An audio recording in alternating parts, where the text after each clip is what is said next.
சில பேர் குக்கரில் பண்ணும்பொழுது அந்த பிரியாணி வந்து குழஞ்சி போகுது, அடி பிடிக்குது அப்படிங்கிறவங்க என்னுடைய சேது சித்ரா கிச்சனில் போய்ட்டு பாருங்கள். நான் வெஜ் பிரியாணினா இதில் நான் பண்ணியிருக்கேன். இதை பேஸ் பண்ணி நீங்கள் வந்து சிக்கன் பிரியாணி கூட பண்ணலாம். அது அளவுகள் அதெல்லாம் கரெக்டாக நான் கொடுத்துருக்கேன். குக்கரில் எத்தனை விசில் வரணும், எப்போ விசில் போடணும், அதாவது வெயிட் வைக்கணும் அப்படிங்கிறதெல்லாம் நான் கிளியராக அதில் சொல்லியிருக்கேன். நீங்கள் வந்து அடுப்பில் வச்சுட்டு அந்த விசில் விட்டு ஆஃப் பண்ணிவிட்டு அந்த அடுப்பு மேலேயே அந்த குக்கரை வைக்கக்கூடாது. சட்டுன்னு இறக்கி கீழே வச்சிடணும்.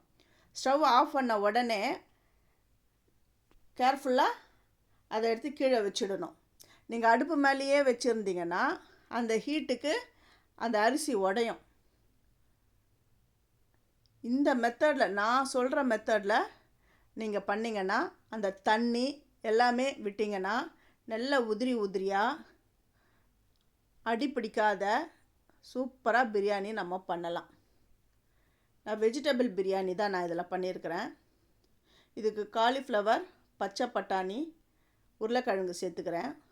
தேவைப்படுறவங்க பீன்ஸ், நூக்கல், கேரட் எல்லாமே சேர்த்துக்கலாம். இது அளவுகள்லாம் அதில் போடுற ஸ்பைஸ்லாம் எப்படி, இஞ்சி பூண்டை வந்து எண்ணெய் போட்டு அரைக்கணும். வெறும் நம்ம வந்து பிளாங்காக இஞ்சி பூண்டு மட்டும் அரைச்சிடுவோம். அதுவும் இல்லாமல் அதில் வந்து பட்டை, லவங்கம், ஏலக்காய் இதெல்லாம் போட்டு அரைக்கணும். அந்த சில டிப்ஸில் நான் கரெக்டாக சொல்லியிருக்கேன். ஃபஸ்ட்டு பிரியாணியை வந்து அந்த வெயிட்லாம் போடக்கூடாது. அந்த தண்ணி கொதிக்க வரும்பொழுது அரிசியை சேர்க்கணும்.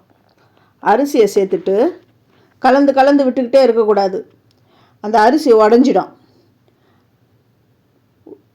ரொம்ப கலராமல் இந்த மாதிரி ஒரு முக்கால் பதம் வந்த உடனே இப்போ மூடிடுங்க.